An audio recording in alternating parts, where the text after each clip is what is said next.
پہ خطاب دینے جا رہا ہوں۔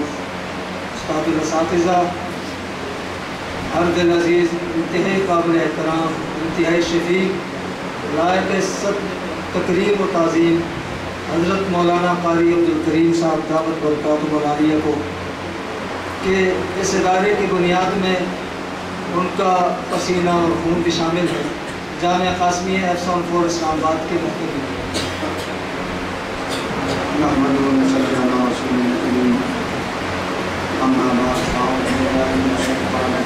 بسم اللہ الرحمن الرحیم لئن شکرتم لأزیدنکم صدق اللہ العظیم۔ قابل صدر احترام صاحب صدر برادر مقرم حضرت مولانا فضل اللہ صاحب، یقیناً ہے اور ہم سب کو آج انتہائی خوشی محسوس ہو رہی ہے، اور یہاں کے مدرسے کے معاونین، اساتذہ اور تمام حضرات کو کہ ایک بہت ہی عمدہ اور ایک بہت ہی مناسب عنوان سے یہ پروگرام منعقد کیا گیا ہے، اور اس پروگرام کو پورے ملک میں عام کرنے کی انتہائی ضرورت ہے۔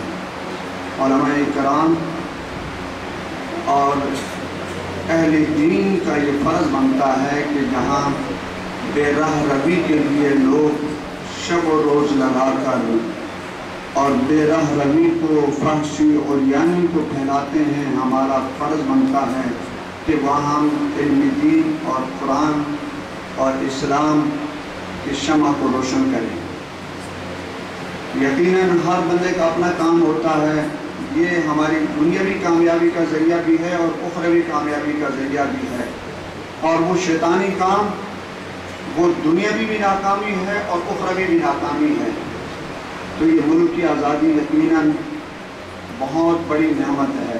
حضرت مفتی صاحب رحمہ اللہ سے ہم نے سنا، وہ فرمایا کرتے تھے کہ ایک لمحے کی آزادی کو میں 100 سالہ غلامی سے بہتر سمجھتا ہوں، ایک لمحے کی آزادی کو۔ اور آپ جاتے ہیں، دیکھتے ہیں اور ممالک میں جب آپ سفر کرتے ہیں تو آپ کو پھر محسوس ہوتا ہے کہ آزادی کیا چیز ہے۔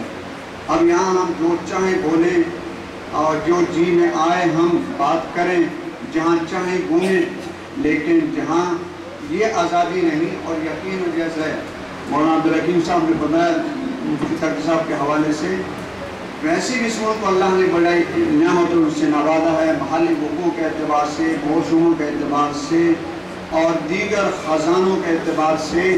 یہاں ضرورت ہے کہ اب ہم اس طرح کے محافل کو عام کریں اور ہم اس قوم کو اس ملک کا جو بنانے کا مقصد ہے اس کی طرف توجہ دلائیں۔ یقیناً ایسٹ انڈیا کمپنی کے یہاں آنے سے لے کر 250 سالہ آزادی کی جد و جہد کے بعد یہ ملک اللہ نے عطا کیا ہے، اور یہ بھی اہل دین اور علماء کرام کے لیے اعزاز کی بات ہے کہ کسی لاڈ نکالے یا اس کے پیروکار نے اس کے لیے قربانی نہیں دی، قربانی آپ اور ہمارے آباء و اجداد نے دی ہے۔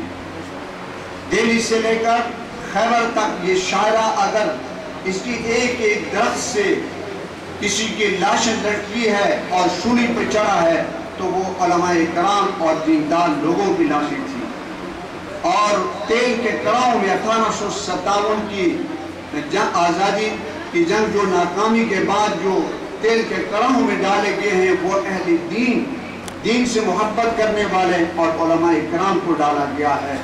آج ہماری کمزوری میں سمجھتا ہوں کہ ہم ملک کے عام مسلمانوں کو یہ تاریخ اور یہ جو قربانیاں ہیں یہ ان تک نہیں پہنچا سکے، جس کی وجہ سے وہ آج جس نے آزادی آوارہ گردی، بے راہ روی، بدتمیزی، بد اخلاقی سے مناتے ہیں۔ ہونا تو یہ چاہیے ہے کہ یوم آزادی پر گھر گھر کے اندر، مسجد مسجد کے اندر اور ایک ایک حال کے اندر تقاریب قرآن کریم ہوں، وہاں تلاوتوں کے محافل ہوں اور وہاں عبادات کا ایک ماحول ہو، اور قوم کو اس طرف راغب کرنے کی ضرورت ہے۔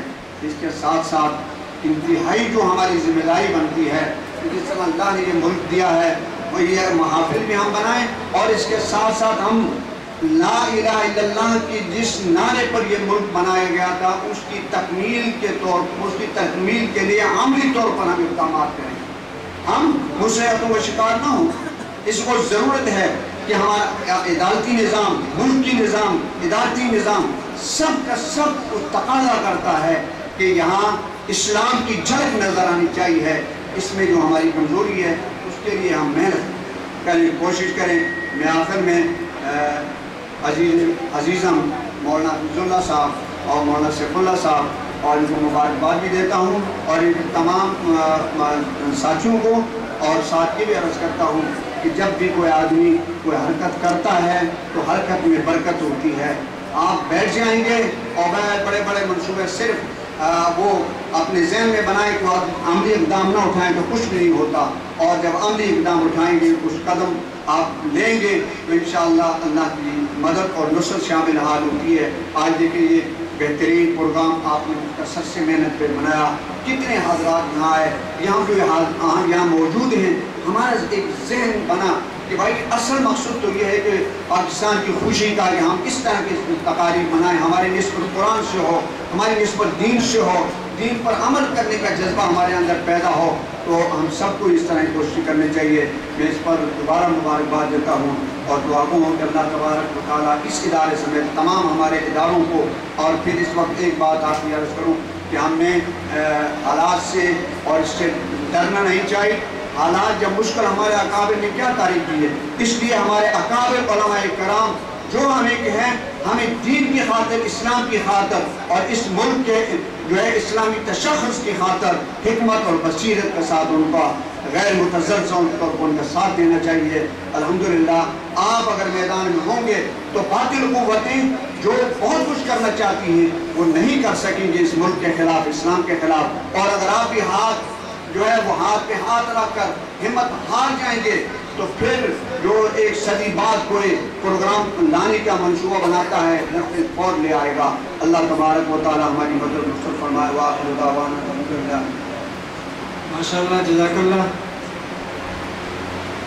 بچوں، اگر آپ لوگوں نے رزلٹ سننا ہے تو اس کے لیے خاموشی کا مظاہرہ کرنا ہوگا، اور ہماری اسلامی تقاریب اور محافل کا ایک طرہ امتیاز نعرہ تکبیر بھی ہوا کرتا تھا، جو آج ابھی تک لگا نہیں، جس کی وجہ سے جذبات مدہم پڑتے ہوئے نظر آتے ہیں۔ ذرا کچھ نعرے لگا کر ہم اس کے بعد آخری مہمان کو سنیں گے۔ نعرہ تکبیر! بھائی یہ بائک ہاؤس تو یہ آواز نہیں جاتی۔ نعرہ تکبیر!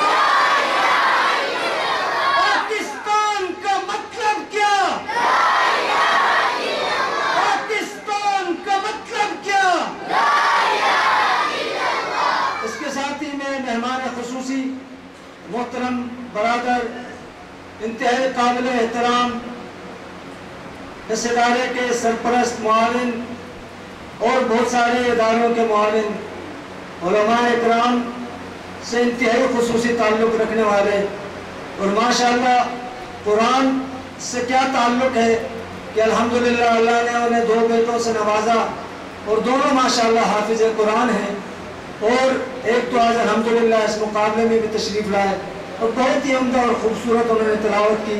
میں دعوت دینے جا رہا ہوں آج کی اس تقریب کے مہمان خصوصی، ہر دل عزیز محترم برادر، عالمی مبلغ اسلام جناب برادر طارق آفریدی صاحب کو کہ وہ تشریف لائیں اور آپ کے سامنے اظہار خیال فرمائیں۔ اس کے بعد محترم ڈاکٹر قاری ضیاء الرحمن صاحب دامت برکاتہم العالیہ نتائج کا اعلان بھی فرمائیں گے اور ساتھ اپنا خطاب بھی فرمائیں گے۔